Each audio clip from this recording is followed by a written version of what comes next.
It was the 10th witness yesterday, former Biden advisor Anita Dunn, claiming he, meaning the former president, made all the important decisions during a House probe over the former president's alleged mental decline. But when pressed by reporters, she refused to answer. Do you think the president was fit to serve for another 4 years? Are you disloyal to the Biden family? Ms. Dunn, why should voters trust Democrats in the White House again? Ms. Dunn, how was the meeting overall today? Do you think President Biden was fit to be president, Ms. Dunn?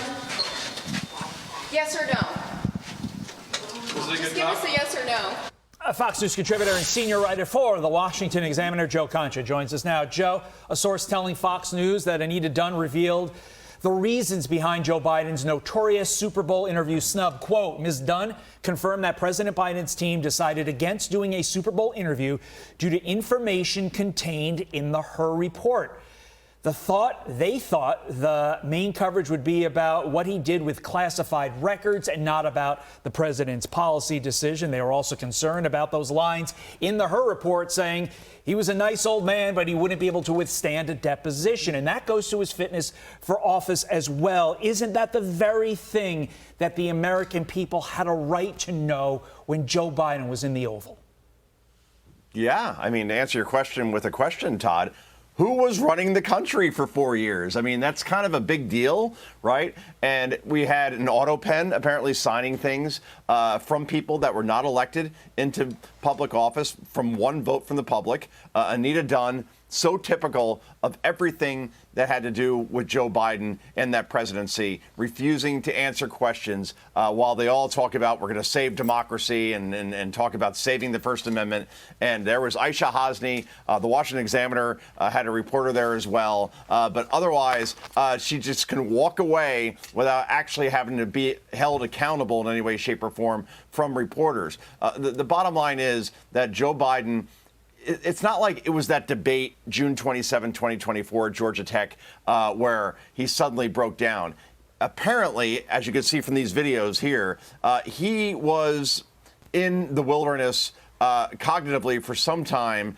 And the fact that this guy had the nuclear codes, the fact that he supposedly was running the country when he didn't really know where he was or what was going on, and people were running the country for him. That is the biggest scandal in American political history. Yet we have a media outside of Aisha Hasni and a couple of other reporters there, like from the Washington Examiner, asking questions of people that were running the country, apparently. And that's a whole bowl of wrong.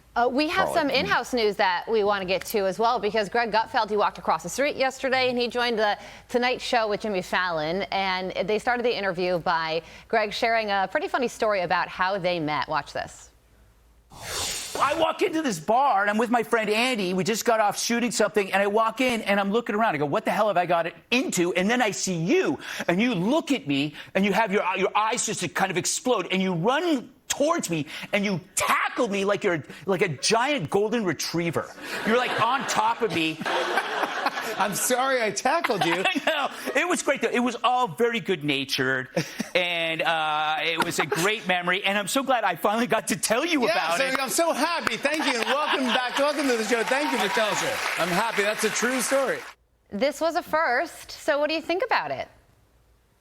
I think that Jimmy Fallon, this guy got ostracized. Oh, look at that. I mean, that's something you don't see in late night very often. He got ostracized when he shook up Donald Trump's hair before the 2016 election to see if it was real. And then that was seen as something as so bad. I think in the end, it was awesome that he had Greg on, because Greg is the king of late night right now. He is number one as far as ratings by a country mile. And that's what you do. You put on famous people on late night talk shows.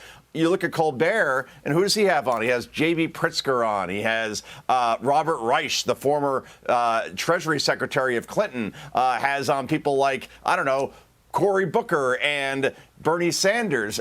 Let's just get comedy again. Yeah. That was comedy that we just watched last night, and that's a very good thing, Carly, Todd. I hope he doesn't get pushed back for having Greg on. I also hope this opens up things for maybe Fallon coming on Fox shows. I don't know, maybe more crossovers. Yeah. I host SNL. Carly goes on Law and Order. The possibilities are endless Because I'm not a lawyer, but I could play one on TV. Dunk, dunk. Yeah. Joe Concha. Have Thanks, a great Joe. weekend. Happy Friday. I'm Steve Ducey. I'm Brian Kilmeade. And I'm Ainsley Earhart. And click here to subscribe to the Fox News YouTube page to catch our hottest interviews and most compelling analysis.